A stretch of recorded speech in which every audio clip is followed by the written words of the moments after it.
American pressure on Israel, not Israel, while visiting Israel, and unacceptable to Israel, to the land of Israel.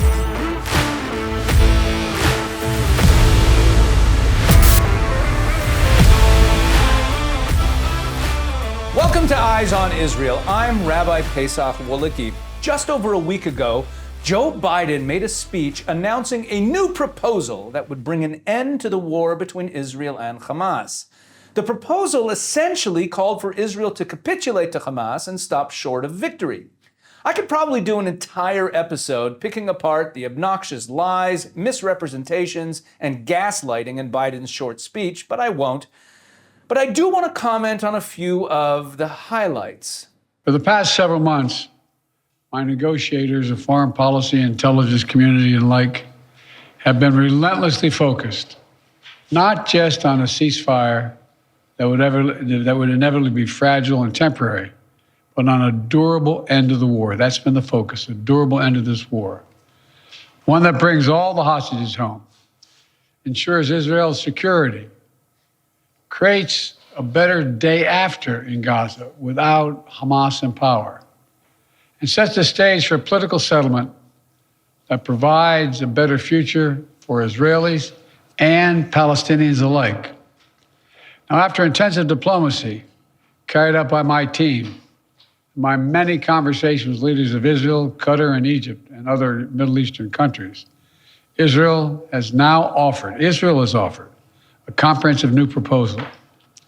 It's a roadmap to an enduring ceasefire and the release of all hostages. Here, right off the top, Biden tells a flat-out lie. He says that Israel has offered a new proposal. While it's true that Israel did make a proposal, it was very different from the one Biden outlines here. More on that in a few moments. Biden repeatedly says that Qatar and Egypt are involved in the negotiations. Later in the speech, he says that they will ensure that Hamas complies with any agreement. Now, let's remember that Qatar poured billions of dollars into funding Hamas terrorism all these years, and also provides a luxurious safe haven for Hamas terrorist leadership. The same Qatar that Joe Biden declared in 2022 to be, quote, a major non-NATO strategic ally of the United States, end quote. And Egypt? Egypt, who knowingly allowed Hamas to build dozens of tunnels under the Egypt-Gaza border, used to import all the weapons, munitions, and everything else they needed to build the terrorist war machine? Egypt and Qatar are the honest brokers helping craft a proposal that will ensure Israel's security? This new proposal has three phases. The first phase would last for 6 weeks. Here's what it would include: a full and complete ceasefire, a withdrawal of Israeli forces from all populated areas of Gaza, release of a number of hostages, including women, the elderly, the wounded, in exchange for release of hundreds of Palestinian prisoners. During the 6 weeks of phase one, Israel and Hamas would negotiate the necessary arrangements to get to phase two, which is a permanent end to hostilities. Now, I'll be straight with you. There are a number of details to negotiate to move from phase one to phase two. Israel will want to make sure its interests are protected. But the proposal says if the negotiations take longer than 6 weeks for phase one, the ceasefire will still continue as long as negotiations continue. In the United States, Egypt, and Qatar would work to ensure negotiations keep going. All agreements, until all the agreements are reached and phase two is able to begin. Then phase two would be an exchange for the release of all remaining living hostages, including male soldiers.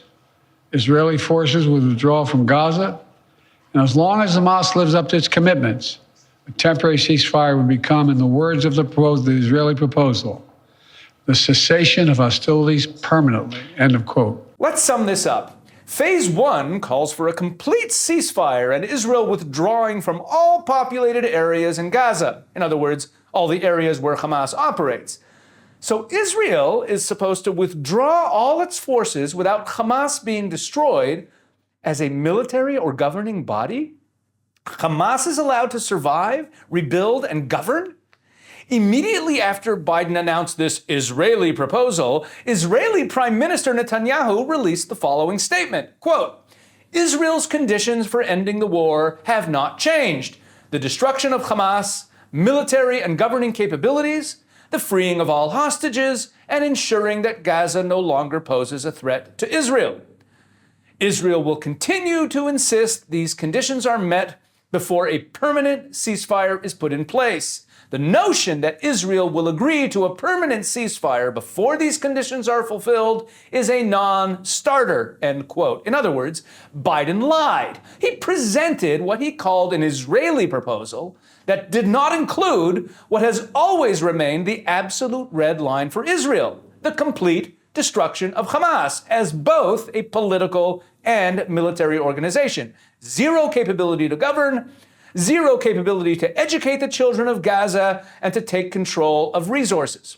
More importantly, Israel's primary goal in this war is not the release of the hostages. Yes, we hope and pray that we can save any hostages that are alive, but we must be very clear. An end to the war that brings all the hostages home, but would leave Hamas as a functioning governing or military entity, is a defeat for Israel. The goal of this war is to ensure that Gaza never again threatens Israel's security. The only way to begin that process is to ensure that the jihadists who educate the children to genocide, receive billions in foreign aid, and are committed, by the words of their own founding charter, to the death of all Jews in the world, are completely defeated. The people of Israel should know they can make this offer without any further risk to their own security because they've devastated Hamas forces over the past 8 months. At this point, Hamas no longer is capable of carrying out another October 7th, which is one of Israel's main objectives in this war, and quite frankly, a righteous one. I know there are those in Israel who will not agree with this plan and will call for the war to continue indefinitely. Some are even in the government coalition. And they've made it clear they want to occupy Gaza, they want to keep fighting for years, and the hostages are not a priority to them. I gotta say, of all the infuriating parts of this speech, this one really got to me. You see, here we have Biden telling Israelis that we should feel comfortable allowing Hamas to remain, that we should stop the war before attaining victory because Hamas currently has no capability to do another October 7th. Excuse me, the goal of this war was not to weaken Hamas so they go back to smaller scale terrorism, while they gradually rebuild for the next October 7th, 5, 10, or 50 years in the future. The goal is to defeat them completely. Consider this. Nazi Germany and Imperial Japan were both genocidal, ideologically driven regimes that indoctrinated their people to embrace evil. Now, how did those regimes become benign, relatively peaceful societies? The answer? They were defeated. Victory works. The lesson of the victories of World War II is that only when evil regimes are unequivocally defeated do their brainwashed populations have a chance of waking up. And isn't it rich to hear Joe Biden say that those in Israel who prioritize total defeat of Hamas to the hostages are interested in prolonging the war indefinitely? No, Joe, those of us who want to see this victory through to the end want to end the war, and we want to end it quickly. A great way to make sure we'll be fighting these psychopathic jihadists indefinitely is to leave them in power. Maybe Biden and his forever war buddies are fine fighting wars that they have no plan for victory in, only to end in surrender that leaves the enemies in power, see Afghanistan. But here in Israel, we actually fight to win. Thank you very much. And while we're on the topic of prolonging the war, in an interview with Time magazine published last week, Joe Biden said that, quote, there is every reason to believe, end quote, that Netanyahu is prolonging the war for political reasons. This, my friends, is what we call gaslighting. You see, the only reason Israel didn't go into Rafah weeks earlier was the pressure from the U.S. delaying the next phase of the war. And as the Wall Street Journal reported over a week ago, Israel scaled back the intensity of the Rafah incursion because of the pressure from the Biden administration, causing Israel to clean out the remaining Hamas strongholds much more slowly than originally planned. And now Netanyahu is the one prolonging the war for political reasons? Israel could be part of a regional security network to counter the threat posed by Iran. All this progress would make Israel more secure, with Israeli families no longer living in the shadow of a terrorist attack. Did I mention gaslighting? Biden is offering Israel the wonderful opportunity to be a part of a regional network to oppose Iran. Thank you, President Biden. I do recall that when you came into office, there were sanctions on Iran imposed by one President Donald J. Trump. Iran couldn't sell its oil, leaving them almost bankrupt and without the resources to fund Hamas, Hezbollah, and the Houthis, who now threaten Israel's survival. It was you, Joe Biden, who stopped enforcing the sanctions and restarted negotiations with Iran, enriching them to the tune of approximately $100 billion to date since you took office. And guess what? When Donald Trump was in office, Israel was already part of a regional security network to counter the Iranian threat.